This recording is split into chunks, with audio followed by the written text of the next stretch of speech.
jedan sjajan duet sa Sajsijom. Kako je izgleda da ste radili, kako je važno da bude tvoj sledeći partner duet?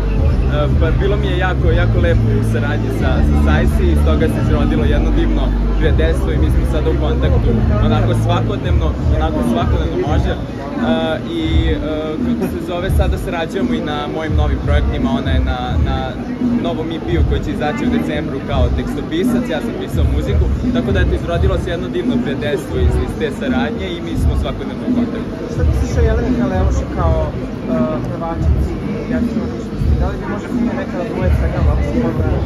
Pa, da, naravno, snimio bih, ima stvarno dosta kolega na sceni sa kojima bih ja snimio duet i eto mislim u toj ekscentričnosti i nekom imidžu da bismo se Jelena i ja jako lepo poklopili, bez obzira eto što je, da kažemo, ona zaista toliko poštovana i velika zvezda. Da li možemo te čekamo ponovo na Euroviziji, odnosno da se prijaviš na pesmu za Euroviziju? Da, evo mogu da ti kažem da sam ja danas bio u studiju i radili smo završni miks za pesmu za Euroviziju 24, tako da se definitivno prijavljaju. Je malo drugačije od prošle godine? Mnogo je drugačija, idemo za 180 stepeni od prošle godine i daću publici nešto potpuno novo i potpuno ludo.